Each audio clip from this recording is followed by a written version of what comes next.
नमस्कार विद्यार्थी मित्रांनो, स्वागत आहे तुमचा अभ्यास हाच मंत्र या यूट्यूब चॅनलवरती. तर आज आपण PYQ प्रश्न 30 घेणार आहोत. तर ते CDP वरचे 30 PYQ घेणार आहेत, ज्याचा CTET साठी तुमच्यासाठी खूप फायद्याचे ठरणार आहेत. तर यामध्ये पेडॉलॉजीचे देखील क्वेश्चन आहेत. जसं मी तुम्हाला पूर्वी व्हिडिओमध्ये सांगितलेत की पेडॉलॉजीची प्रत्येक विभागामध्ये पेडॉलॉजीचे प्रश्न हे असतातच. त्यामुळे 90 मार्क हे 150पैकी 90 मार्काचे हे पेडॉलॉजीचे प्रश्न आपल्याला असतातच. त्यामुळे पेडॉलॉजी हे खूप महत्त्वाचं आहे आणि यामध्ये पेडॉलॉजी आणि चाइल्ड डेव्हलपमेंटचे क्वेश्चन्स आहेत ते आपण यामध्ये पाहू. तर पहिला प्रश्न, प्राथमिक स्तर पर एक शिक्षक में निम्न में से किसे सबसे महत्त्वपूर्ण विशेषता मानना चाहिए. तर या प्रश्नाचं तर ऑप्शन आहेत धैर्य और दृढ़ता, बी शिक्षण पद्धतियों और विषयों के ज्ञान में दक्षता, सी अति मानक भाषा में पढ़ाने में दक्षता आणि डी पढ़ाने की उत्सुकता. तर याचं उत्तर आहे ऑप्शन तर या प्रश्नाचं उत्तर आहे ऑप्शन ए, धैर्य और दृढ़ता. तर याचं स्पष्टीकरण आहे की प्राथमिक स्तर पर एक शिक्षक में सबसे महत्त्वपूर्ण विशेषता धैर्य और दृढ़ता होणी चाहिए. म्हणजे एका शिक्षकामध्ये धैर्य आणि दृढता हे असलं पाहिजे. कारण की ज्यावेळी आपण एखाद्या शाळेवरती शिकवायला मुलांना जातो तर तेव्हा आपल्यामध्ये भीती नसली पाहिजे, धैर्य असलं पाहिजे मनामध्ये. किंवा आपण कोणीही एखाद्या टॉपिकवरती तुम्ही लेसन घ्या म्हटलं तरी आपण तिथं जाऊन खंबीरपणे उभं राहून त्या विषयावरती आपण 4 शब्द बोलता आलं पाहिजे. जर आपल्यालाच तुम्ही आता बघा, आता शिक्षक भरती चालू आहे आणि या शिक्षक भरतीमध्ये जर मुलाखती राऊंडमध्ये जर आपल्याला मुलाखतीला एका शाळेला जायचं असेल आणि तिथं जर तुम्ही एका वर्गावर गेला आणि मुलं असतात 40 वर्गामध्ये 30-40 मुलं असतात, त्या मुलांच्या समोर जर तुम्हीच थरथरायला लागला, कापायला लागला, तर मुलांना काय शिकवायचं आहे की तुमचं इम्प्रेशन व्यवस्थितपणे तिथं पोहोचू शकत नाही. तुम्हाला एखादी गोष्ट काय सांगायचं आहे ते व्यवस्थितपणे तुम्ही मांडू शकत नाही. त्यामुळे सगळ्यात महत्त्वाची आधी म्हणजे धैर्य असलं पाहिजे आणि त्याच्यामध्ये दृढताही असली पाहिजे. तर प्रश्न दुसरा पहा, एक शिक्षक अपने लोकतांत्रिक स्वभाव के कारण विद्यार्थियों को पूरी कक्षा में कहीं भी बैठने की अनुमति देता है. कुछ शिक्षार्थी एक साथ बैठते हैं और चर्चा करते हैं या सामूहिक पठन करते हैं, कुछ चुपचाप बैठकर अपने आप पढ़ते हैं. एक अभिभावक को यह पसंद नहीं आता. इस स्थिति से निपटने का निम्न में से कौन सा तरीका सबसे बेहतर हो सकता है. म्हणजे एक शिक्षक आपलं भारत हा कसा लोकतांत्रिक आहे, तर लोकतांत्रिकेमुळे त्याच्या स्वभावामुळे शिक्षकाच्या कसं पण वागा या स्वभावामुळे काय करतात की काही मुलं ग्रुपने बसतात, काही मुलं चुपचाप शांत बसलेले असतात, तर काही मुलं एकमेकांशी सामूहिकरित्या पठण करत असतात. तर एक अभिभावक को यह पसंत नाही आता, म्हणजे एका अभिभावक म्हणजे एक पालकांना हे पसंत येत नाही, तर त्याच्यावरती त्या स्थितीला तुम्ही कशाप्रकारे तुम्ही हे करणार आहे. तर हा पेडॉलॉजीवरचा प्रश्न आहे. तर तुम्ही हे कसे म्हणजे लॉजिकने असे प्रश्न आपण सोडू शकतो. मग याची प्रॅक्टिस आपल्याला झाली पाहिजे. तर ते आपण आता डेली क्वेश्चन घेणार आहोत. तर ऑप्शन आहे अ, अभिभावकों को प्रधानाचार्य से अनुरोध करना चाहिए की वे उनके बच्चे का अनुभाग बदल दे. म्हणजे तुम्ही पालकांना सांगाल की तुमच्या मुलाचं तुम्ही वर्तन बदला. बी, अभिभावकों को शिक्षक पर विश्वास व्यक्त करना चाहिए और शिक्षक के साथ समस्या पर चर्चा करनी चाहिए. याचं उत्तर बी हे येणार आहे. तर उत्तर काय येणार आहे, तर बी. तर तुम्ही काय करायचं आहे की शिक्षकांशी तुम्ही समस्यावरती चर्चा करायची आहे आणि शिक्षकांवरती विश्वास दाखवून तुम्ही काय करायचं आहे की त्याच्यावरती म्हणजे चर्चा करून तो विषय तिथेच मिटवायचा आहे. तर ऑप्शन 4 बघूया आपण. ऑप्शन सी, अभिभावकों को उस विद्यालय से अपने बच्चे को निकाल देना चाहिए. शाळेतनं तुम्ही मुलाला काढू शकता का नाही हे. त्याचप्रमाणे डी, अभिभावकों को प्रधानाचार्य से शिक्षक की शिकायत करनी चाहिए. तर ऑप्शन डी पण येणार नाही, तर याचं ऑप्शन आहे बी. तर इथं स्पष्टीकरण देखील दिलेलं आहे. त्यानंतर प्रश्न तिसरा, वह अवस्था जब बच्चा तार्किक रूप से वस्तुओं व घटनाओं के विषय में चिंतन प्रारंभ करता है वे. म्हणजे ज्यावेळी मुलं की तार्किक तर्काच्या अनुस्वरूप एखाद्या वस्तूचे किंवा घटनाच्या चिंतन करू लागतात, मग तो काळ कोणता आहे, अशा प्रकारचा प्रश्न आहे. प्रश्न हिंदीमध्ये असतात, तो आपण समजून घेण्याचा प्रयत्न करायचा. तुम्ही ऑन दी स्पॉट पेपरला गेला तर तुम्हाला हिंदी विषय अजिबात समजणार नाही आहे. त्याच्यासाठी प्रॅक्टिस हे खूप महत्त्वाचं असते. डेली तुम्ही हिंदीचे प्रश्न, आपण पेडॉलॉजी CDPवरचे प्रश्न डेली तुम्ही अभ्यास करत राहिला तर तुम्हाला काय होणार आहे, तर तो प्रॅक्टिस होणार आहे. ते शब्द तुम्हाला नेहमी ऐकून डोळ्याच्या समोरून जाणार आहे तेव्हा तुम्ही ते करू शकता व्यवस्थितप्रमाणे. अचानकपणे कधीतरी केलं व्हिडिओ न बघता किंवा डायरेक्ट अभ्यास न करता जर जाऊन पेपरला बसलो तर ते तुम्हाला शब्द ते भाषा काही समजत नाही, गोंधळून जातोय आपण. एका प्रश्नालाच विचार करण्यासाठीच आपण 5 ते 10 मिनटं त्याच्यातच घालून देतो. त्यासाठी ऐकून बघून आणि डेली प्रश्न सोडून सवय झाली पाहिजे. तर ऑप्शन काय आहेत बघा. औपचारिक संक्रियात्मक अवस्था म्हणजे ज्यावेळी मुलं तार्किक स्वरूपामध्ये वस्तूंच्या रूपात चिंतन करू लागतात तर तो काळ कोणता असतो. औपचारिक सक्रियात्मक अवस्था, बी पूर्व सक्रियात्मक अवस्था, सी मूर्त सक्रियात्मक अवस्था की डी संवेदी प्रेरक अवस्था. तर उत्तर काय आहे याचं. तर याचं उत्तर आहे सी मूर्त संक्रियात्मक अवस्था. म्हणजेच की काही मूर्त रूप आहे. अमूर्त म्हणजे ज्याच्यामध्ये भाव नसतो. अमूर्त. मूर्त स्वरूप एखादी समोर दिसते वस्तू ती मूर्त आहे तर दिसते त्यावरतीच आपण चिंतन करू शकतो ना.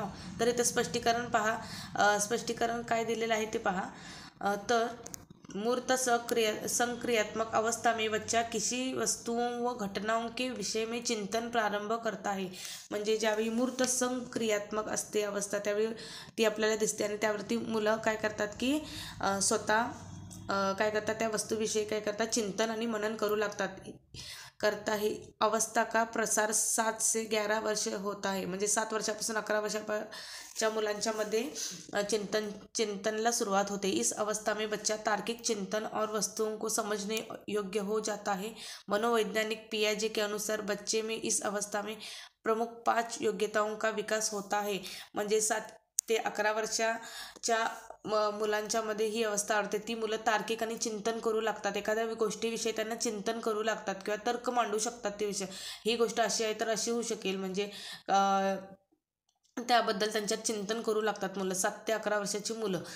त्याचप्रमाणे एखादा आता तुम्ही बघा शाळेमध्ये मुलं एखादं गणित दिलं किंवा एखादा अभ्यास दिला ते असं का आहे तर इथं काय केलेलं आहे 4 चित्र आहेत प्लस तिथं 2 चित्र काढलेले आहे. मग इथं 6 कसे का आले बाबा तर 4 चित्र आणि 2 चित्र हे टीचरांनी काय केलेलं आहे तर ते दोन्ही पण मिळवलेले आहेत.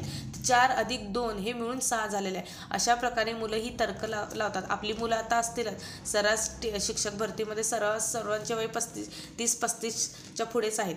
मग सर्वांची मुलं असतील 3री 4थी 5वीला तर आपली मुलं बघा की शाळेमध्ये एखादे तर्क लावतात की हे असं नाही हे असं असेल किंवा आपल्याला सांगतात बघा. तर तशा प्रकारे 7 पासून ते 11 वर्षाच्या मुलं ही कशी तार्किक आणि चिंतनमध्ये असतात. तर जीन पियाजे यांच्या अनुसार हे मुलांचे 5 अवस्था आहेत. तर त्या कुठल्या आहेत बघा. 1 संरक्षण, 2 संख्या बोध, 3 क्रमानुसार, 4 वर्गीकरण आणि 5 पारस्परिक संबंध की क्षमता. हे देखील तुम्हाला महत्त्वाचं आहे. तर प्रश्न 4 मन का मानचित्रण संबंधित हे. मनाचं मानचित्रण कशाशी संबंधित आहे. तर प्रश्नाचा आपण मराठीत हे करून समजून घ्यायचं आहे. तर ए साहसिक कार्यों की क्रिया योजना से, बी मन का चित्र बनाने से, सी मन की क्रियाशीलता पर अनुसंधान से, डी बोध समझ बढ़ाने की तकनीक से. तर इथं तुम्ही आपण स्वतः विचार करून पण लागू शकतो की मन का चित्र बनाने से येऊ शकते काय नाही. तर बोध समझ बढ़ाने की तकनीक से तकनीक नाही. बोध कधी समझ बढ़ाने तकनीक. साहसिक कार्यों की क्रिया योजना से नाही. साहसिकताचा संबंधच नाही. मनाचं विचारलं तर याचं उत्तर काय आहे सी मन की क्रियाशीलता पर अनुसंधान से. म्हणजे मनातल्या क्रियात्मक अनुसंधान बांधून हे करायचे आहे. तर पुढे बघा उत्तर स्पष्टीकरण बघा. मन की मानचित्रण का अर्थ काय आहे ती मन की क्रियाशीलता पर अनुसंधान से हे अर्थानुसार किसी कार्य को करने से पहले उसकी एक रूपरेखा मन में बना लेना चाहिए. म्हणजे एखादी क्रिया करायची असेल तर त्याच्या आधी आपण चित्र मनात. आता एखादं चित्र गणपतीचं काढायचं कसं आहे बाबा तर ते आपण मनामध्ये तयार करतो. असं असणार असं काढायचं आहे आपल्याला. फेटा काढायचा आहे वरती, परत हातामध्ये मोदक काढायचे आहेत. मग ते मनात आपण एखादं चित्र करतो तर त्याला काय म्हणतात मन का मानचित्रण. तर पुढील प्रश्न पहा 5 विशेष रूप से प्राथमिक स्तर पर विद्यार्थियों की सीखने संबंधी समस्याओं को संबोधित करने का सबसे बेहतर तरीका है.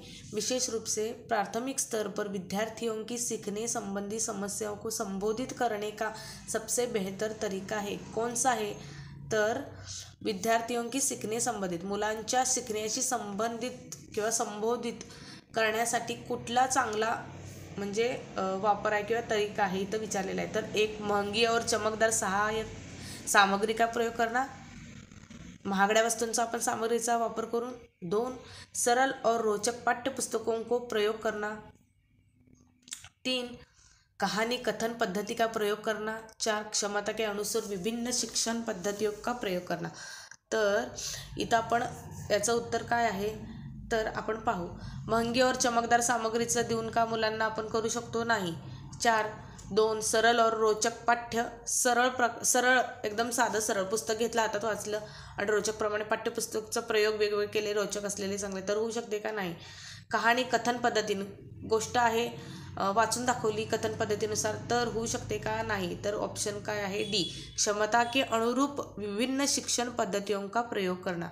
म्हणजेच क्षमता, वेगवेगळ्या मुलांच्या क्षमता पाहून त्या पद्धतीनुसार मुलांना काय करायचं आहे, वेगवेगळ्या प्रकारच्या काही, प्रत्येक मुलं ही पाची बोटं समान असतात, प्रत्येक मुलांच्यामध्ये बौद्धिक पातळी वेगवेगळी असते, तर त्यानुसार काय करायचं आहे, मुलांना वेगवेगळ्या पद्धतीने आपण काय करायचं आहे, शिकवण्यासाठी किंवा त्यांचं शिक्षण म्हणजे सुधारण्यासाठी काय करायचं आहे, चांगल्या प्रकारे प्रयत्न करू शकतो. तर 6 नंबरचा प्रश्न आहे, निम्न में से कौन सा शिक्षार्थियों में सृजनात्मक का पोषण करता है. निम्न में से कौन सा शिक्षार्थियों में सृजनात्मक का पोषण करता है. ए शिक्षार्थियों में म्हणजेच विद्यार्थ्यांच्यामध्ये कोणत्या सृजनात्मकशीलता आपल्याला काय करायचं आहे, बनवायचे, वाढवायचे. प्रत्येक शिक्षार्थियों की अंतर्जात प्रतिभाओं का पोषण करने के अवसर उपलब्ध कराना.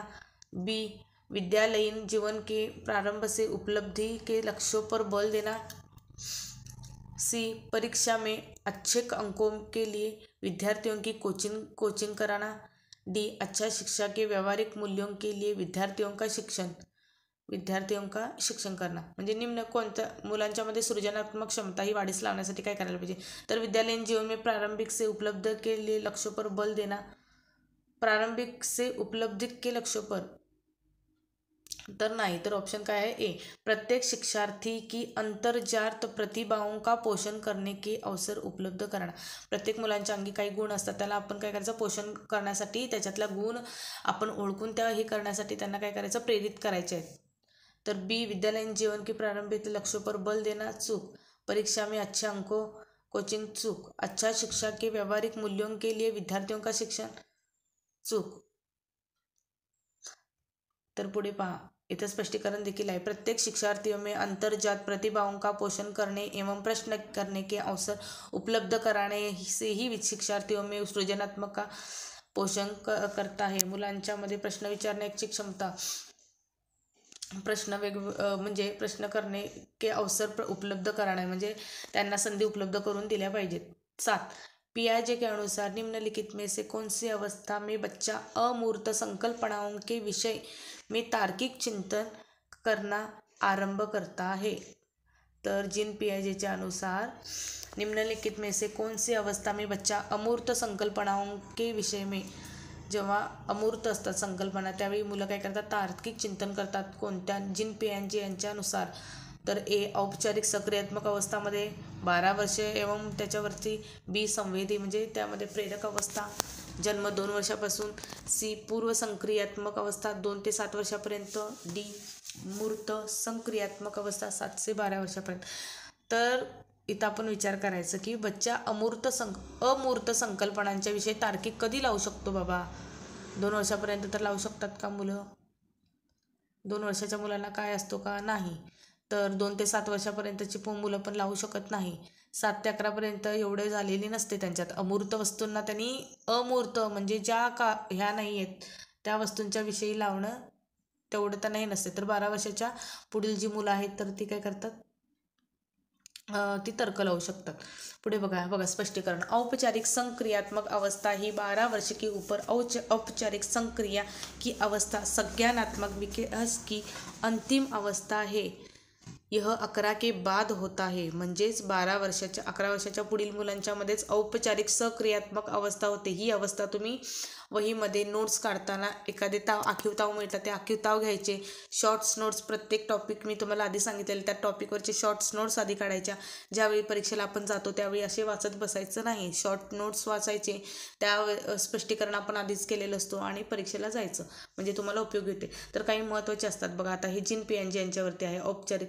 मग ते हे महत्त्वाचे आहेत की मुलांच्या वयाबद्दल मी तुम्हाला सांगितलेलं होते की टॉपिक कोणकोणते करायचे.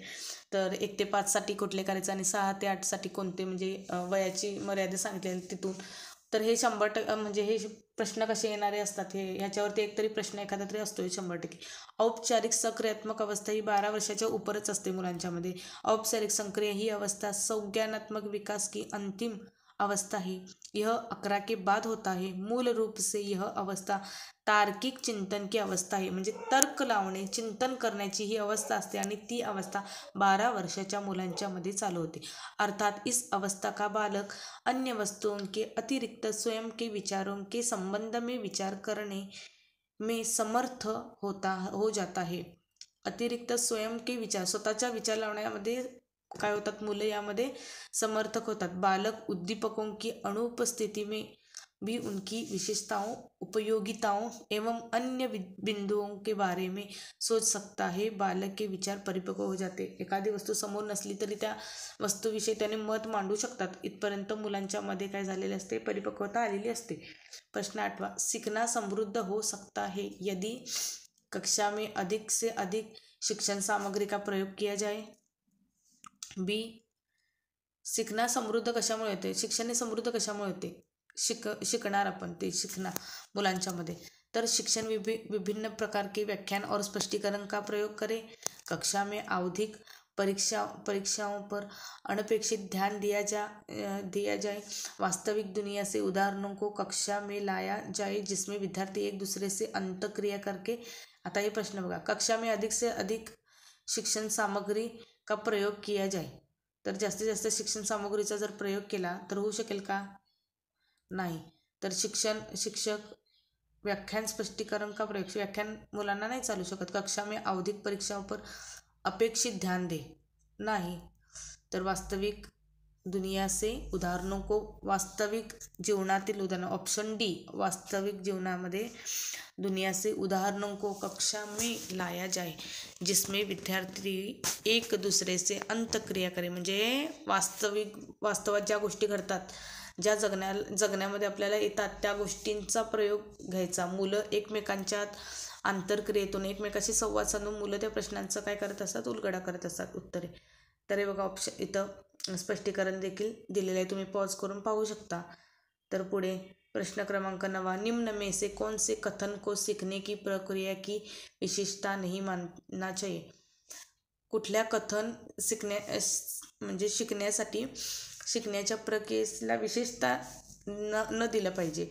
तर सीखना एक व्यापक प्रक्रिया आहे. सीखना लक्ष्योन्मुखी होता है. अधिगमक भी सीखने की प्रक्रिया है. शैक्षिक संस्थान ही एकमात्र स्थान है जहाँ अधिगम प्राप्त होता है. तर बघा आता शिकण्यासाठी, सीखना एक व्यापक प्रक्रिया है. निम्न में से कौन सा कथन को सीखने की प्रक्रिया विशेषता नाही. कुठलं म्हणजे शिकण्यासाठी, शिकणं एक व्यापक प्रक्रिया आहे. शिकना लक्ष्योन्मुखी होता है, बरोबर आहे. अधिगमक भी सीखने की प्रक्रिया आहे, बरोबर आहे. तर ऑप्शन क्रमांक जे चुकीचं आहे, नाही, म्हणजे हे नाही आहे. म्हणजेच ऑप्शन क्रमांक काय आहे, डी. आपलं उत्तर काय आहे, डी. तर हे सगळे म्हणजे शिकण्याच्या प्रक्रियेला ABC हे काय आहे, विशेषता आहे. तर कोणतं नाही आहे, तर ऑप्शन क्रमांक डी. तर ऑप्शन क्रमांक डी. तर डीचं दिलेलं बघा, शैक्षणिक संस्थान ही एकमात्र संस्थान आहे जहा अधिगम प्राप्त होत आहे. म्हणजे शिक्षण देणाऱ्या संस्थाच अशा आहेत, म्हणजे ज्या शाळा आहेत किंवा जिथे आपल्याला शिक्षण दिले जाते त्या संस्थांच्या मधूनच आपल्याला अधिगम होते. म्हणजे काय होते, प्राप्त होते, बुद्धी नॉलेज प्राप्त होते. म्हणजे वेगवेगळ्या गोष्टी शिकण्यासाठी मिळतात. ही प्रक्रिया विशेषता नहीं माननी चाहिए क्योंकि सीखना एक ऐसी प्रक्रिया है, अगर किसी शिक्षार्थी में सीखने की प्रवृत्ति है तो उसे शिक्षार्थी को शैक्षिक संस्थान ही एकमात्र स्थान नहीं है बल्कि अपने ज्ञान को कहीं भी किसी अध्यापक की सहायता से प्राप्त कर सकता है. म्हणजे फक्त शाळेतूनच नाही तर आपण प्रत्येक गोष्ट ही कुठून ना कुठून आपण शिकतच असतो. तर इथे अशा प्रकारे स्पष्टीकरण दिलेलं आहे. प्रश्न 10 5वीं कक्षा के दृष्टिबाधित विद्यार्थी. तर पाचवीतल्या दृष्टिबाधित विद्यार्थ्याविषयी इथं विधान दिलेलं आहे. ए के माता पिता और मित्रों द्वारा उसे दैनिक कार्यों को करने में सहायता की जानी चाहिए. बी के साथ कक्षा में सामान्य रूप से व्यवहार किया जाना चाहिए और श्रव्य सीढ़ी के माध्यम से सहायक उपलब्ध कराई जानी चाहिए. सी के साथ कक्षा में विशेष व्यवहार किया जाना नहीं. डी को निचले स्तर के कार्य करने की छूट करनी चाहिए. तर याचं उत्तर पहा. पाचवीतला मुलगा हे दृष्टिबाधित आहे, त्याला दिसत नाही. तर याचं उत्तर काय आहे? ऑप्शन बी. बघा, ए माता पिता और दृष्टिबाधित आहे म्हणजे त्याला दिसत नाही. मग श्रव्य सीडी आता के माता पिता और मित्रों द्वारा उसे दैनिक कार्य को सहायता की जानी चाहिए. माता पिता आणि मित्रांच्या द्वारे त्याला दैनिक कार्य दिली पाहिजे नाही. तर बी त्याच्याबरोबर के साथ कक्षा में सामान्य रूप से व्यवहार करणे म्हणजे नॉर्मल मुलांच्यासारखं त्याच्याशी व्यवहार केला पाहिजे. त्याला श्रव्य सीडी के माध्यम से सहायता उपलब्ध कराई जानी चाहिए. श्रव्य म्हणजे त्याला दिसत नाही आहे, तर त्याला काय केलं पाहिजे? ऑप्शन 2. तर त्याला काय केलं पाहिजे आपण की त्याला श्रव्य सीडी त्याला काय केलं पाहिजे की आपण त्याला ऐकायला दिलं पाहिजे आणि त्याच्या मार्फत त्याला काय केलं पाहिजे की अभ्यासाला त्यांनी प्रोत्साहन केलं पाहिजे. तर त्याला विशेष व्यवहार त्याच्याबरोबर विशेष व्यवहार करून चालत नाही किंवा तो त्याला दिसतच नाही म्हणून त्याच्याबरोबर वेगळ्या प्रकारचं वर्तन असं पण करून चालत नाही. तर सर्व मुलंही सारखीच असतात, त्याप्रमाणे त्याला हे ट्रीट केलं पाहिजे. तर प्रश्न 11 निम्न में से कौन सा बच्चे की सामाजिक मनोवैज्ञानिक आवश्यकताओं के साथ संबंध नहीं है. निम्न में से कौन से बच्चे की सामाजिक मनोवैज्ञानिक आवश्यकताओं के साथ संबंध नहीं है. ए संवेगात्मक सुरक्षा की आवश्यकता. बी शरीर में अपशिष्ट पदार्थों का नियमित रूप से बाहर निकलना. सानिध्य म्हणजे संगीत की आवश्यकता. सामाजिक अनुमोदन अथवा सराहना की आवश्यकता. तर बी हे याचं उत्तर आहे. तर बघा, संवेगात्मक सुरक्षा. तर पहा याचं स्पष्टीकरण बघा. शरीर से अपविशिष्ट पदार्थों को नियमित रूप से बाहर निकलना एक शारीरिक आवश्यकता है, न की सामाजिक मनोवैज्ञानिक आवश्यकता आहे. म्हणजे हे चारही जे ऑप्शन आहेत बघा, आता इथं सामाजिक मनोवैज्ञानिक मनाच्या बद्दल मनोवैज्ञानिकाचा उल्लेख आलेला आहे. तर संवेगात्मक सुरक्षा की आवश्यकता. संवेग म्हणजे जे आपल्या भावना असतात त्यात तर इथं मनाचा उल्लेख आलेला आहे. तर त्याचप्रमाणे सी बघा, सानिध्य संगीत हे देखील मनाशी निगडीत असते. आपण एखादे गाणं संगीत हे संगती संगती हे सानिध्य किंवा संगती हे कसं असतं, एकमेकाशी संगत असते की एकमेकांचे विचार आपण घेतले जातो. सामाजिक अनुमोदन सामाजिक इथं सामाजिकचा देखील उल्लेख केलेला आहे, पण ऑप्शन बी मध्ये कसा उल्लेख केलेला नाही. तर इथं शरीर में अपशिष्ट पदार्थों की नियमित रूप एखाद्या शरीरातील घटक आपण टाकाऊ पदार्थ हा बाहेर टाकला जातो, ह्याच्याशी काही संबंध नाही. 12 नंबरचा प्रश्न पहा. वह कौन सा स्थान है जहाँ बच्चे के संज्ञानात्मक विकास को सबसे बेहतर तरीके से परिभाषित किया जा सकता है. म्हणजे मुलांच्या संज्ञानात्मक विकासासाठी सर्वात चांगले कोणता असा उपाय आहे. तर ए विद्यालय एवं कक्षा पर्यावरण संज्ञानात्मक विकास होण्यासाठी. बी सभागार. सी घर, खेल का मैदान. तर मुलाचा सर्वांगीण विकास कुठे होतो, तर विद्यालय एवं कक्षा पर्यावरणमध्ये मुलांचा सर्वांगीण विकास होत असतो. तर हे बघा, विद्यालय एक कक्षा पर्यावरण के द्वारा ही बच्चे के संज्ञानात्मक अर्थात ज्ञान से संबंधी विकास को सबसे बेहतर तरीकों से परिभाषित किया जा सकता है, क्योंकि विद्यालय एवं कक्षा पर्यावरण ही एक ऐसा स्थान है जहाँ उस शिक्षार्थियों को ज्ञान संबंधी आवश्यकताओं और उसकी समस्याओं का निदान किया जातो. म्हणजे शाळेमध्येच मुलांच्या काय ज्ञानाबरोबरच त्याच्या ज्या गरजा आहेत त्या देखील, त्याच्या ज्या समस्या आहेत तर त्या समस्यांचे देखील निराकरण केले जाते की शाळेमध्येच केले जाते. तर 13 नंबरचा प्रश्न पहा. तर टिंब को एक अभिप्रेरित शिक्षण का संकेत माना जाता है. तर कोणाला अभिप्रेरित शिक्षण का संकेत मानलं जाते. शिक्षक द्वारा दिया गया उपचारात्मक कार्य, बी विद्यार्थियों द्वारा प्रश्न पूछना, सी कक्षा में एकदम खामोशी, डी कक्षा में अधिकतम उपस्थिति करना। तर विद्यार्थियों द्वारा प्रश्न पूछना एक अभिप्रेरित शिक्षण का संकेतन माना जाता है, क्योंकि अभिप्रेरक किसी भी व्यक्ति को व्यवहार करने के लिए शक्ति प्रदान करते हैं। छात्र अपने अधिगम काय करतात की विद्यार्थ्यांद्वारा प्रश्न पूछणे एक अभिप्रेरित, विद्यार्थ्यांच्याद्वारे प्रश्न विचारले तर एक प्रकारचं काय होतंय की अभिप्रेरित व्यक्त केले जाते। तर ऑप्शन काय आहे तर बी आहे, विद्यार्थीद्वारा प्रश्न पूछणे। शिक्षक द्वारा दिया गया उपचारात्मक कार्य हे होऊ शकत नाही। कक्षा में एकदम खामोशी, शांत बसून चालत नाही। कक्षा में अधिकतम उपस्थिती हेही नाही। तर ऑप्शन क्रमांक बी आहे। तर बघा स्पष्टीकरण, विद्यार्थियों द्वारा प्रश्न पूछना एक अभिप्रेरित शिक्षण का संकेतन माना जाता है, क्योंकि अभिप्रेरक किसी भी व्यक्ति को व्यवहार करने के लिए शक्ति प्रदान करते हैं। छात्र अपने अधिगम संबंधी लक्ष्यों को तभी प्राप्त कर सकते हैं यदि वह अभिप्रेरित है। अध्यापक को छात्रों के पूर्व अनुभव तथा विश्लेषण रुचियों को प्रयोग करे लाकर अधिगम के अभिप्रेरक, म्हणजे ज्यावेळी एखादा शिक्षक शिकवतो शाळेमध्ये त्यावेळी ते मुलांना ज्या समजल्यावर ते समजलेले असते किंवा न समजल्यावरच विद्यार्थी काय करतोय पुनर्प्रश्न विचारतो किंवा पुन्हा प्रश्न विचारून त्याला विचारतोय। तर विद्यार्थ्यांद्वारा प्रश्न विचारल्यामुळेच काय होते की समजते की म्हणजे मुलाला कितपत समजलेला आहे किंवा शिक्षकाकडे विद्यार्थ्यांचं लक्ष आहे की नाही म्हणजे यातून कळते। तर प्रश्न 14, निम्न में से कौन सा बुद्धिमान बच्चे का लक्षण नहीं है। बुद्धिमान मुलाचं बालकाचं हे लक्षण नाही आहे ते ओळखायचं आहे। वह जो प्रवाहपूर्ण एवं उचित तरीके से संप्रेषण करने की क्षमता रखता है, वह जो अमूर्त रूप से सोचता रहता है, वह जो नए परिवेश में स्वयं को समायोजित कर सकता है, वह जो लंबे निबंधों को बहुत जल्दी रटने की क्षमता रखता है। तर रटना बुद्धिमान बच्चा, तर बुद्धिमान बच्चाची लक्षणं काय आहेत तर वह जो अमूर्त रूप से सोचता है, अमूर्त रूप से म्हणजे अमूर्त म्हणजे ज्या गोष्टी नाही आहेत तशा न सोचणारा म्हणजे ते बुद्धिमान मुला होऊ शकतच नाही, बालक होऊ शकत नाही। वह जो नए परिवेश में स्वयं को समायोजित, नवीन वातावरणात मिक्स तोही नाही।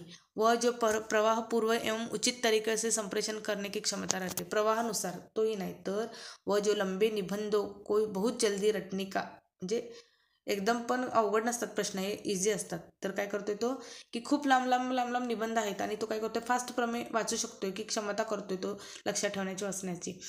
तर याचं काय स्पष्टीकरण मला वाटत नाही की एवढे वाचण्याची गरज आहे। तुम्हाला पाहिजे असेल तर तुम्ही पॉज करून पाहू शकता।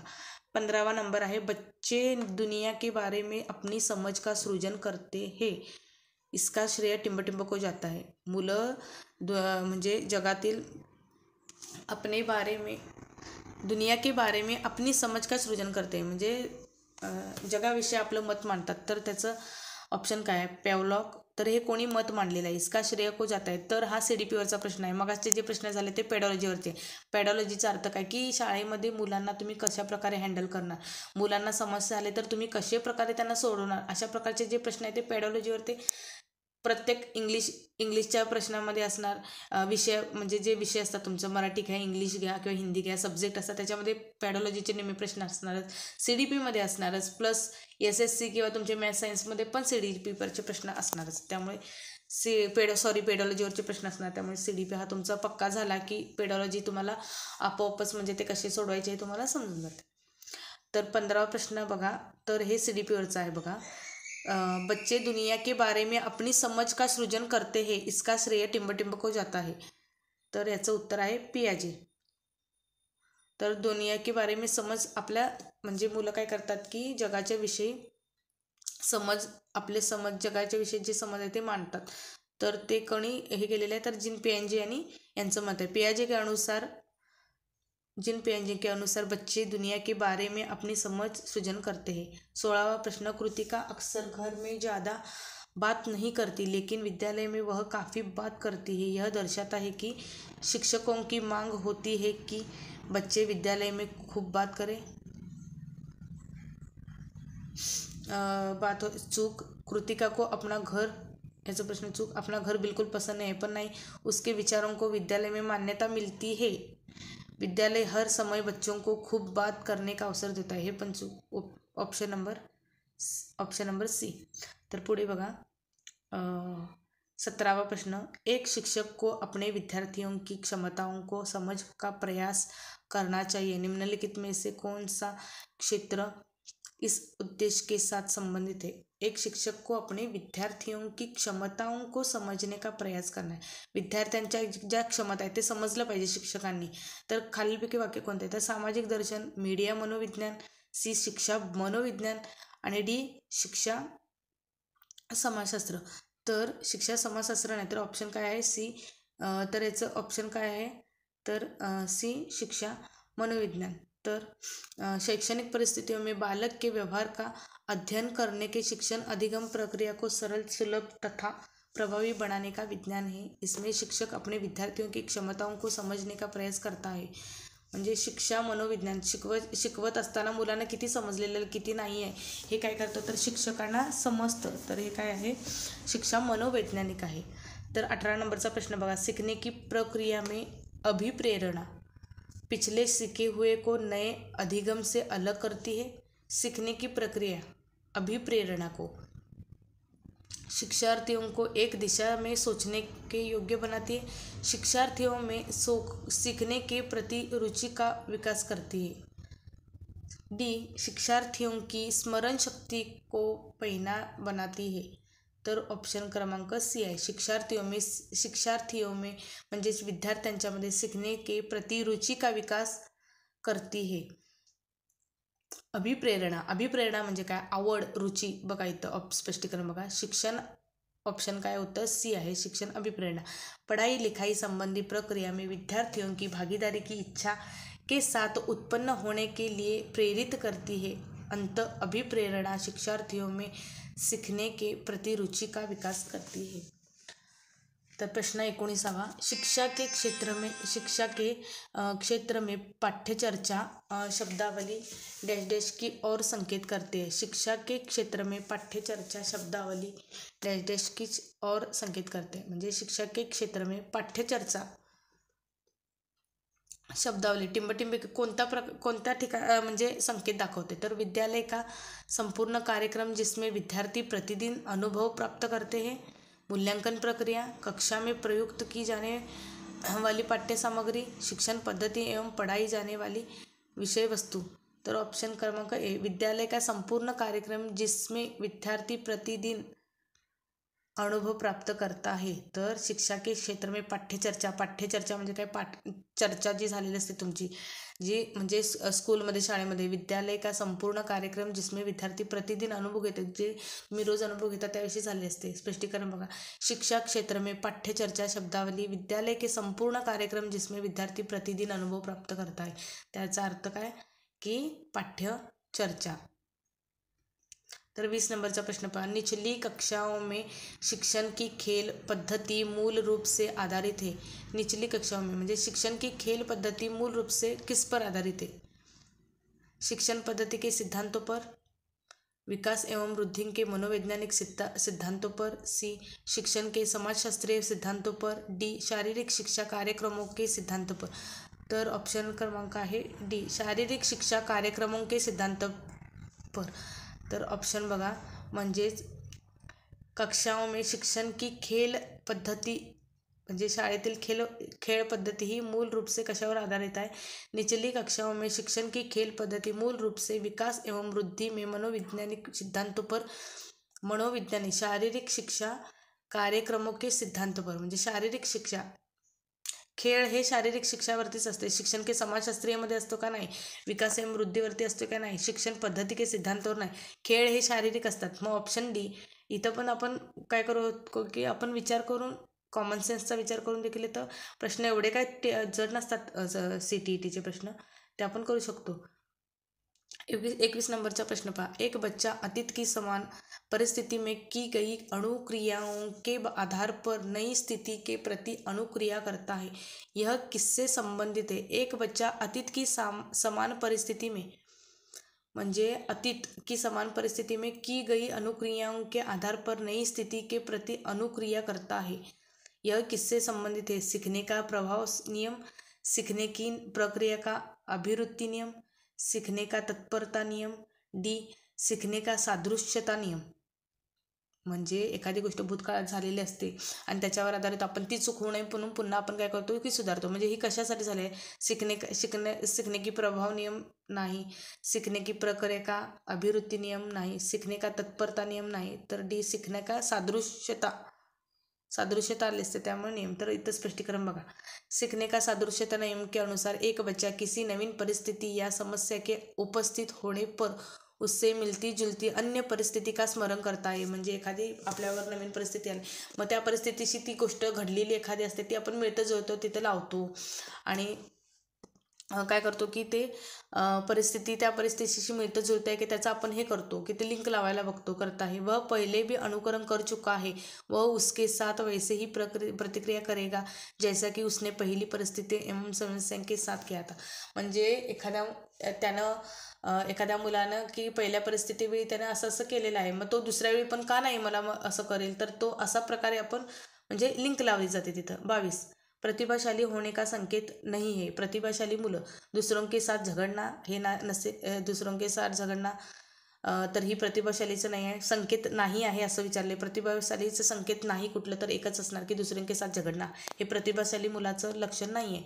अभिव्यक्ती में नवीनता, जिज्ञासा आणि सृजनात्मक विकास हे तिन्ही पण प्रतिभाशालीचे संकेत आहेत, पण नसलेला आहे ऑप्शन क्रमांक 1 दुसरों के साथ झगडना.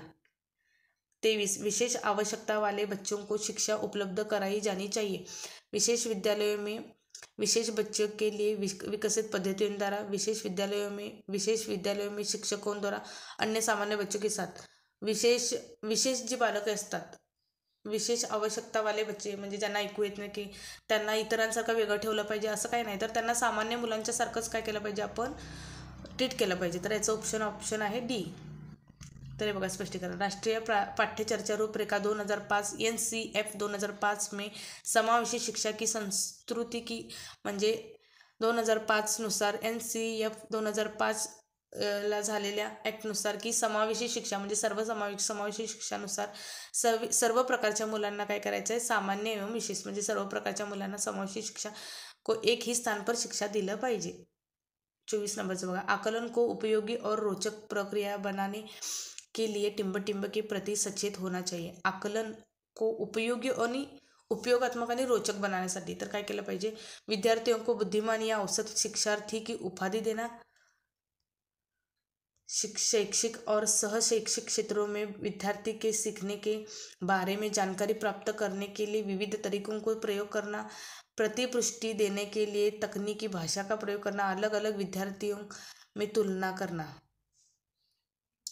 तर हे नाही डी, याचं ऑप्शन आहे बी. शैक्षिक और सहशैक्षिक क्षेत्रों में विद्यार्थी के सीखने के बारे में जानकारी प्राप्त करने के लिए विविध तरीका म्हणजे शिकण्याच्या त्यांच्या जे तरीका आहेत त्याच्यासाठी काय करायचं, वेगवेगळ्या प्रकारचे आपण हे केलं. स्पष्टीकरण. आकलन को उपयोगी और रोचक बनाने म्हणजे एखाद्या गोष्टीचं आकलन त्याच्यासाठी उपयोगी आणि ते रोचक बनाण्यासाठी काय केलं पाहिजे की शिक्षक और सहशैक्षिक क्षेत्रों में विद्यार्थी के सीखने के बारे में जानकारी प्राप्त करने के लिए विविध तरीकों का प्रयोग करना चाहिए. मुलांना शिकवण्यासाठी वेगवेगळ्या त्यांना कुठले वेगवेगळे प्रयोग करता येईल चांगले शिक्षण घेण्यासाठी, तर त्या प्रयोगांचा वापर केला पाहिजे. 25 डिस्लेक्सिया किससे संबंधित आहे, तर डिस्लेक्सिया हा एक आजार आहे, तर तो कशाशी संबंधित आहे. ए गणितीय विकास, बी पठन विकास, व्यवहार संबंधित विकास की मानसिक विकास. तर पर्याय बघा इथं ऑप्शन बी आहे. उत्तर काय आहे, ऑप्शन बी आहे पठन विकास. डिस्लेक्सिया हे पठन विकार. तर अशा प्रकारचे जे काही आजार आहेत आणि ते देखील तुम्ही पॉईंट एका पेजवरती काढून ठेवा. ते 5-6 असतील, ते म्हणजे वेगवेगळ्या प्रकारचे आजार आहेत आणि ते कशाशी रिलेटेड आहे हे प्रश्न देखील हा देखील पॉईंट महत्त्वाचा आहे आणि याच्यावर देखील एकतरी प्रश्न हा विचारलाच जातो. तर याचा उत्तर पहा. डिस्लेक्सिया का संबंध पठन विकार से है, जिसमें बच्चा अक्षरों का पहचान नहीं कर पाता है, जिस कारण उसे पाठ्यपुस्तक पढ़ने में समस्या महसूस होता है. म्हणजे डिस्लेक्सिया हा काय आहे की वाचनाशी संबंधित आजार आहे.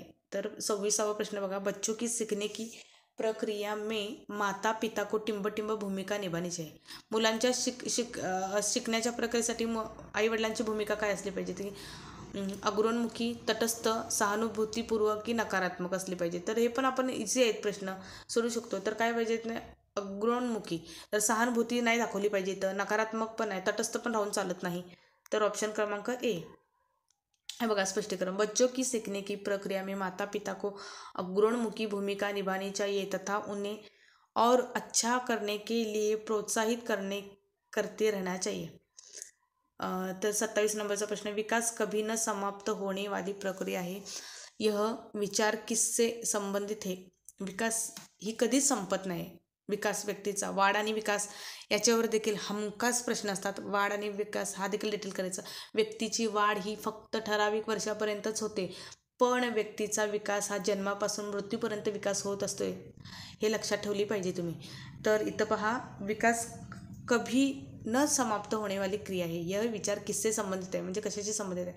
निरंतरता का सिद्धांत, एकीकरण का सिद्धांत, अंतक्रिया का सिद्धांत, अंतसंबंध का सिद्धांत. तर विकास ही काय काय कधीच संपत नाही, निरंतर चालणारी ही प्रक्रिया आहे. तर हे पण आपण इझी आहे प्रश्न. तर 28 नंबरचा प्रश्न पाहूया, सीखने के अंतर्दृष्टि सिद्धांत को किसने बढ़ावा दिया है. सीखने को अंतर्दृष्टि सिद्धांत को किसने बढ़ावा दिया. तर पॅव्लॉक, वायगोत्स्की, जीन पियाजे, गेस्टॉल्ट सिद्धांतवादी. तर अशा ज्या म्हणजे जे शास्त्रज्ञ आहे ते शास्त्रज्ञ देखील एका पेजवर काढायचे. तर कोणी कुठलं शोध लावलेला आहे की कशाशी संबंधित लावलेला आहे, की जे मुलांच्या संबंधित काही जणांनी शास्त्रज्ञांनी मत मांडलेलं आहे त्यांचे देखील आपण काय करायचे पॉईंट काढायचे आहेत, ते देखील महत्त्वाचे असतात आणि त्याच्यावर देखील प्रश्न विचारले जातात. तर आता इथं बघा, सीखने के अंतर्दृष्टि सिद्धांत को जर्मन के गेस्टॉल्ट सिद्धांतवादियों ने बढ़ावा दिया है. कुठल्या, तर गेस्टॉल्ट ऑप्शन क्रमांक, तर इथं काय आहे ऑप्शन क्रमांक डी, गेस्टॉल्ट यांनी काय केलेलं आहे, तर सिद्धांत यांनी मांडलेला आहे. तर पुढे पहा, 29वां प्रश्न, निम्न में से किस अवस्था में बच्चे अपने समवयस्क समूह के सक्रिय सदस्य हो जाते हैं. निम्नलिखित में से किस अवस्था में बच्चे अपने समवयस्क समूह के सक्रिय सदस्य हो जाते हैं. म्हणजे समवयस्कांच्या बरोबर सक्रिय होऊन जातात. प्रौढावस्था, बाल्यावस्था, पूर्व बाल्यावस्था की किशोरावस्थामध्ये कधी होतात मुलं, की किशोरावस्थामध्ये मुलं काय होतात, की किशोरावस्था ऑप्शन क्रमांक डी, किशोरावस्थामध्ये काय होतात की मुलं म्हणजे समविचार किंवा समवयस्करांच्यामध्ये गुंततात किंवा फ्रेंड सर्कल तयार करतात. किशोरावस्था में बच्चे अपने समवयस्क समूह बनायला, म्हणजे समूहामध्ये राहायला लागतात त्यांच्या म्हणजे वयस्क मुलांच्यामध्ये. तर प्रश्न 30वां शेवटचा प्रश्न पहा, बच्चों के बौद्धिक विकास की 4 विशिष्ट अवस्थाओं की पहचान की गई है. मुलांच्या 4 विशिष्ट बौद्धिक विकासाचे कोणी केलेले आहे, बुद्धी, तर एरिक्सन द्वारा, ए स्किनर द्वारा, 3 पियाजे द्वारा की डी कोहलबर्ग द्वारा. तर बच्चों के बौद्धिक विकास कोणी म्हणले आहेत, की जीन पियाजे यांनी काय केलेलं आहे, तर मुलांच्या बौद्धिक विकासासंबंधी कोणी मांडलेलं आहे, तर जीन पियाजे यांनी मांडलेलं आहे. तर अशा प्रकारे तुम्ही काय करू शकता, की म्हणजे सिद्धांत शास्त्रज्ञांनी कोणकोणते सिद्धांत मांडले आहेत ते एका पेजवर लिहून काढायचे आणि ते कसे ट्रिक्स न किंवा याच्याने पाठ करू शकता. आता बघा, संवेदीगामक सिद्धांत की पहचान द्वारा की गई है. संवेदीगामक काल 0 ते 2 वर्ष, पूर्व संक्रिया काल 2 ते 7 वर्ष, मूर्त सक्रिया काल 7 ते 12 वर्ष, औपचारिक सक्रिया काल 12 ते 18 वर्ष. अशा प्रकारचे आता आपण 13 प्रश्न हे पाहिलेले आहेत. त्याचप्रमाणे काही ट्रिक्स वगैरे असले तर ते देखील मी तुमच्याबरोबर शेअर करेन, की जे मी काढले होते टेटसाठी, असं मी अभ्यास करत असताना जे काढले होते ते देखील तुम्हाला शेअर करेन. तुम्ही माझ्याशी कनेक्ट राहा. डेली आता CTET एक्झाम होईपर्यंत आपण CDPचे प्रश्न जास्तीत जास्त पाहूया, जेणेकरून आपले 90 मार्काचे जो पेडॉलॉजीवरती काही प्रश्न असतात ते म्हणजे सॉल्व होईल. त्याचप्रमाणे तुम्ही जर सायन्स साईडचे असाल तर तुम्ही गणित मला सांगा कमेंटमध्ये, मी गणित देखील घेईन. म्हणजे गणितचे जे क्वेश्चन आहेत पेपर ते देखील PYQ घेईन. त्याचप्रमाणे जर तुम्ही SSTचे असाल, सोशल सायन्स साईडचे असाल तर तुम्ही ते देखील सांगा, मी त्याच्यावरती स्पेशल व्हिडिओ घेईन की कुठला करायला पाहिजे. मी फक्त भूगोल हा विषयच केला होता, परफेक्ट करून ठेवलेला, की त्याचे आले तरी प्रश्न आपण ते भूगोलचे आले तेवढे प्रश्न आपण परफेक्ट सोडवले आणि पेडॉलॉजीवरचे सोडवले तरी आपण कसं मार्क हे मिळवू शकतो. तर अशाच प्रकारचे व्हिडिओसाठी चॅनलला लाईक, शेअर्स आणि सबस्क्राईब करायला विसरू नका. धन्यवाद.